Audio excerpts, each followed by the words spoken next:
اچھا، اس پورے ایپیسوڈ کے اندر ایک تھوڑی سی جرت دکھائی ہمارے جو کراچی کے دیوبندی مفتی ہیں، مفتی طارق مسعود صاحب حفظہ اللہ تعالی.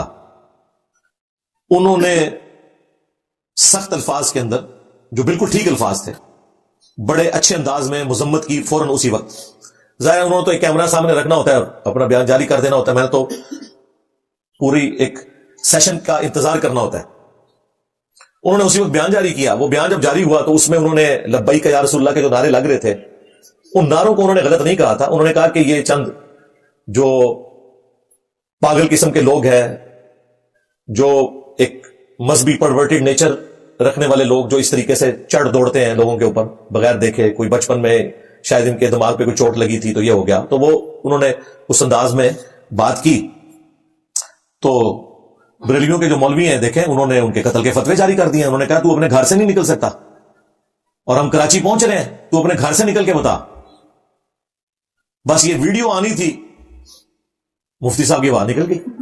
ہاں، اب میں ان مفتیوں سے اور ان کے جو فرنٹ مین لوگ ہیں، یوٹیوبرز یا موٹیویشنل سپیکرز، میں اسے پوچھوں گا کہ اگر فرقہ واریت مسئلہ نہیں ہے تو جاؤ نا، ہمت بناؤ نا اپنے مفتی کی. انہی فرقوں کے فرنٹ مین ہو نا تم لوگ، جاؤ اپنے مفتی کی ہمت بناؤ. ہوا ایسے نکلی کہ پہلے تو انہوں نے وہ جملے اپنے کاٹ دیے، آن لائن ایڈیٹنگ بھی ہو جاتی ہے ویڈیو میں سے، پھر بھی گالیاں نہیں رکی. پھر سیکنڈ سٹیپ لیا انہوں نے، اردو میں نیچے کامنٹس پن کیے لکھ کے کہ ہم ٹی ایل پی والوں کو نہیں کہہ رہے تھے پلیز، اور منتیں ماری انہوں نے.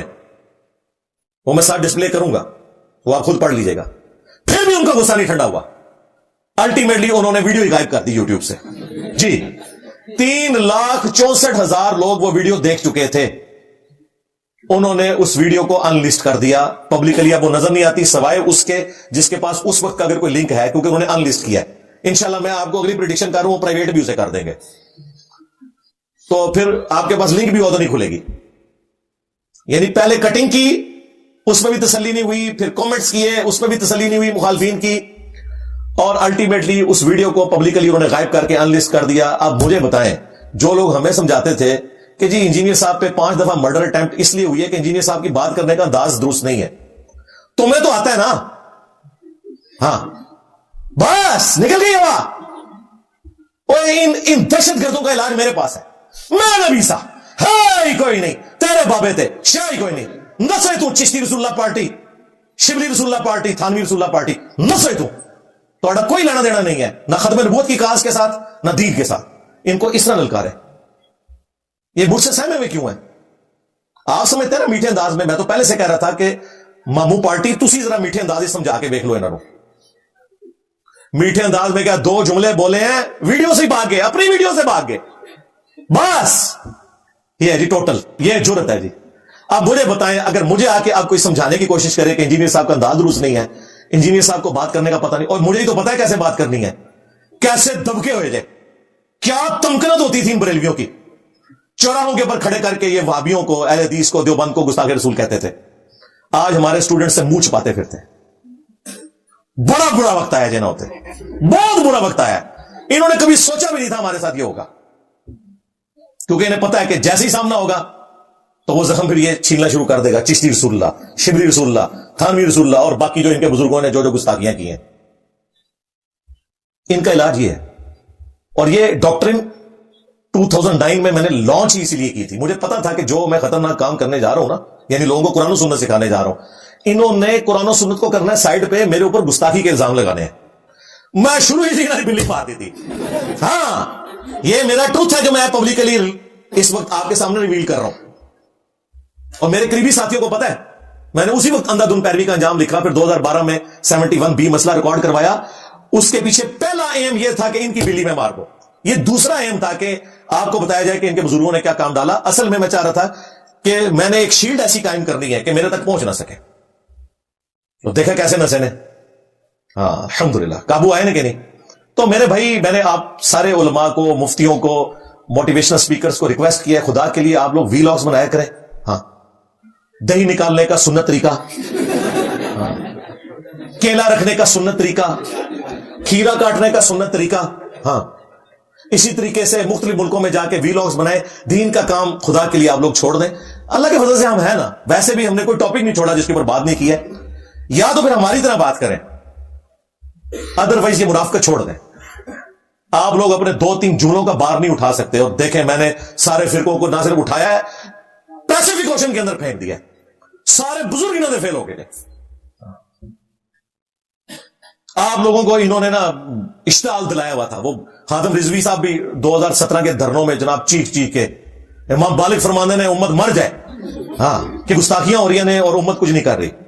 امت بھی بیچاری سہمی ہوئی تھی کہ یار واقعی ہمیں مر جانا چاہیے کہ یار فرانس میں گستاخیاں ہو رہی ہیں, فلاں جگہ ہو رہی ہیں اور ہم کچھ کر نہیں رہے. بھئی امت نے کبھی نہیں پوچھا کہ خادم رضوی صاحب یہ دھرنا لے کے آپ لاہور سے آئے ہیں اور لاہور میں شبیر بردرز ضیاء القرآن پبلیکیشن سے چشتی رسول اللہ چھپ رہا ہے, شبلی رسول اللہ چھپ رہا ہے, کشف المجوب کی گستاخانہ عبارتیں صاحب اور سکر والی چھپ رہی ہیں. یہ سارے بکواسیات تذکرۃ الاولیاء کے پرنٹ ہو رہے ہیں. ادھر کیوں نہیں دھرنا دیا؟ جی امام مالک فرماندے نے امت مار جائے کہ نبی کی گستاخیاں ہو رہی ہیں اور امت بدلہ نہیں دے رہی. امام مالک فرماندے تھے پھر امت زندہ کیوں ہے؟ پھر مر جائے ساری, پھر مر جائے ساری. پوری عالم اسلام اس وقت یا تو مر جائے, یا تو مر جائے سارا عالم اسلام, یا پھر حضور کی عزت پر پیرا جائے. بس 2 باتوں میں سے ایک بات ہے. بس یا سارا اکٹھا ہو کے مر جائے یا پھر فرانس کو جواب دے. تو دیکھیں پھر میں نے کیسا کہا گیا. میں کہا بابا جی چھڑ دو, آجا بابا جی آجا, پہلے تیرے بابے مر جائیں.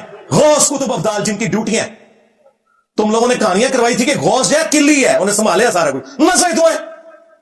پہلے 295 سی اس غوث کتب افضال کے اوپر لگنی چاہیے جس کی ڈیوٹی ہے وہاں پہ, جہاں پہ یوٹیوب کی ہارڈ ڈسک رکھی ہیں کہ نبی اسلام کی گستاخانہ ویڈیوز اس میں سیو ہے اور وہ نگاہ مار کے وہ ہارڈ ڈسک کو جلا کے راکھ نہیں کر رہا. تیرے غوث کتب افضال کیوں نہ مر جائے؟ امت کیوں مرے؟ امت تو بیچاری کچھ نہیں کر سکتی. تیرے بابے مر جائیں, بلکہ مجھے کہنا چاہیے کتے کی موت مر جائے کہ رسول اللہ کی گستاخیاں ہو رہی ہیں اور وہ تماشا دیکھ رہے ہیں, کیونکہ وہ کر سکتے تھے. امت کا کوئی قصور نہیں, امت بیچاری کچھ نہیں کر سکتی. ریٹائرمنٹ ڈالی بابے نے, پہلے بم پھڑ دے سن قبر تو نکل کے ڈائیو لگا کے جی راوی دے پل تے دربار دے آگے ٹھوک کے ٹر گیا بندہ, بم 55 لوگ شہید ہو گئے. وہ بابے کو آتش کیش ڈراپ ہو گیا. اور بابے فیل ہو گئے نے, یا میرے ڈر کی وجہ سے غائب ہو گئے. ٹھیک ہے کچھ عرصے کے لیے میں اعتکاف بیٹھ رہا ہوں, کٹو بابے. تو پہلے بھی کوئی نہیں تھا, سب جھوٹ ہے. کوئی جرت نہیں کرتا تھا, ان کو للکارتا نہیں تھا کوئی. اسی لیے آپ لوگ بھی سنبھالنا پڑتے تھے. آپ لوگ ان کی میمز بناتے ہیں. ہاں آپ میمز بنیں گی, یہ تمہیں سزا ملی ہے, یہ ذہن میں رکھنا. تم نے 1200 سال تک اللہ اور اس کے رسول کے نام کے اوپر چندے کھائے ہیں عز و جل صلی اللہ علیہ وآلہ وسلم. مکے اور مدینے کی آوازیں لگا کے تم نے سواریاں بغداد میں, اجمیر میں, دیوبند میں اور بریلی میں پھینکی ہیں. جائیدادیں بنائی ہیں تم نے اللہ اور اس کے نبی کے نام کے اوپر صلی اللہ علیہ وآلہ وسلم. تو دیکھ لو اللہ تعالیٰ نے تم سے کیسا بدلہ لیا ہے. 1200 سال کی عزت کو صرف 12 سالوں کے اندر ملیا میٹ کر کے رکھ دیا. ہمارا ایک نعرہ انہیں لیٹ ہوا ہے, میں نبی سا ہے ہی کوئی نہیں, تیرے بابے تھے شاہی کوئی نہیں. اب یہ نعرے مین میڈیا پہ چل رہے ہیں. دیکھیں وہ حقیقت جسے تم اندھیرے میں بھی کہنے سے ڈرتے تھے, ایک دن دن کے اجالوں میں کہی جائے گی. دیکھیں دن کے اجالوں میں اب باتیں ہو رہی ہیں. اب تو یہ اردو کا محاورہ ہے, بابے تھے شاہی کوئی نہیں. اور ہمارے بلال کو تو بھائی نے کہا نا جب پچھلے رمضان کے اندر, تو وہ جیسے کہتے ہیں کہ وہ بابے تھے شاہی کوئی نہیں. ہاں یہ اردو کا محاورہ ہے اللہ کے فضل سے, اور یہ کوئی گستاخی نہیں ہے. انہوں نے آپ کو ایک جھوٹی کہانی کرائی تھی نا کہ بڑے سے بڑا غوث کتب افضال کسی صحابی کے گھوڑے کے قدموں کی خاک کو نہیں پہنچ سکتا. تو خود ہی کہہ رہے ہوتے تھے بابے تھے شاہی کوئی نہیں. تم یہ کہتے تھے نا کہ صحابی کے گھوڑے کے قدموں کی خاک جیسا ہے ہی کوئی نہیں, غوث کتب افضال تھے شاہی کوئی نہیں. ایک کہانی کراندے سونا تم, میرا تو نعرہ بہت سافٹ ہے. میں تو کہہ رہا ہوں نبی کے جیسا ہے ہی کوئی نہیں, بابے تھے شاہی کوئی نہیں. کہتے ہیں ثابت کرو, لو ثابت کرتا جائے, لو سامو تمہارے بزرگوں سے ثابت کرتی ہے. اور قرآن و سنت کی تو تھیم یہی ہے کہ نبی کے جیسا ہے ہی کوئی نہیں, بابے تھے شاہی کوئی نہیں. جو بابے نبی کے مقابلے پہ آئیں گے, اور جو بابے نبی کے وفادار ہیں, دیکھ لو ان کی عزت یہ ہے کہ میں نے اپنے آباء و اجداد کی کوئی چیز اپنے ٹیبل پہ نہیں رکھی. امام بخاری, امام مسلم, یہ ہیں ہمارے بابے, ان کی کتابیں ہم نے سجا کے رکھی ہیں 1200 سال بعد. ان کی لیگیسی, ان کی اولاد نہیں لے کے چل رہی, ہم لوگ لے کے چل رہے ہیں. ہم ان کی بگوٹن اولاد بھی نہیں ہے. ہم ان بابوں کو مانتے ہیں جو کتابوں کو مانتے ہیں. جو کتابوں کے غدار ہیں ان بابوں کو ہم نہیں مانتے.